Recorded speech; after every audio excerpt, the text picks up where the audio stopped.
एक बूढ़े भिखारी की अनोखी कहानी।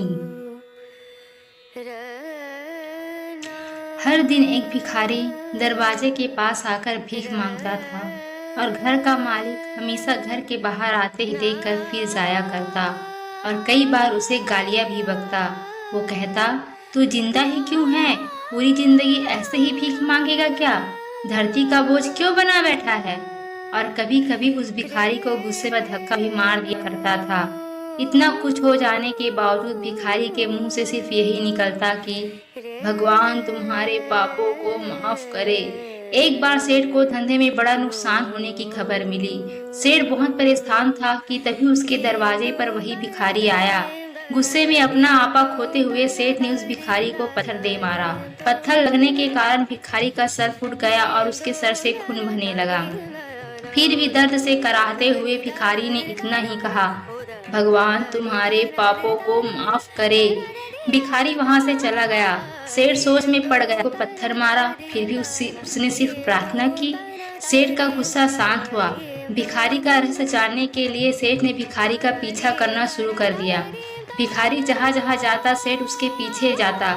सेठ ने देखा कि कोई उसको खाना देता, कोई उसको मारता, कोई अपमानित करता तो कोई उसको गाली देता। लोग भिखारी के साथ चाहे जैसा व्यवहार करते, लेकिन भिखारी सबके लिए एक ही प्रार्थना करता, भगवान तुम्हारे पापों को माफ करे। अब रात होने को आई थी। भिखारी अपने घर जाने के लिए लौटा। वो अपने घर पहुंच गया, लेकिन अब सेठ अब भी उसका पीछा कर रहा था। एक पुरानी टूटी हुई खटिया पर एक बूढ़ी औरत लेटी हुई थी। काफी कमजोर और बीमार लग रही थी। वह भिखारी की पत्नी थी। अपने पति को वापस आता देख वह खाट से उठ खड़ी हुई। पत्नी ने अपने पति के भीख वाले कटोरे में देखा, उसमें सिर्फ आधी बासी रोटी थी। उसे देखकर वह बोली, आज बस इतना ही मिला? और हाँ, आपकी सिर से खून निकल रहा है, ये चोट कैसे लगी? बूढ़ा भिखारी बोला, आज बस इतना ही मिला, किसी ने कुछ दिया ही नहीं। सबने गालियां दी और एक ने पत्थर भी फेंका, इसलिए मेरा सर फट गया। एक गहरी ठंडी सांस लेकर बूढ़ा भिखारी फिर से बोला, यह मेरे ही पापों का फल है। तुम्हें याद है कुछ सालों पहले हम कितने अमीर थे? क्या कुछ नहीं था हमारे पास। हमारे पास हर चीज जरूरत से ज्यादा थी, लेकिन हमने कभी दान नहीं किया और उससे भी बुरा हमने उस अंधे भिखारी के साथ किया जो हमारे द्वार पर भीख मांगने आया करता था। बूढ़ी पत्नी की आंखों में आंसू आ गए। वह बोली, हाँ, हम उस बेचारे अंधे के साथ बहुत बुरा करते थे, उसका अपमान करते थे, उसे खाने के लिए रोटी की जगह कागज दिया करते थे, उसका मजाक उड़ाया करते और कभी कभी मारा भी करते। मैंने कभी उसको रास्ता नहीं दिखाया।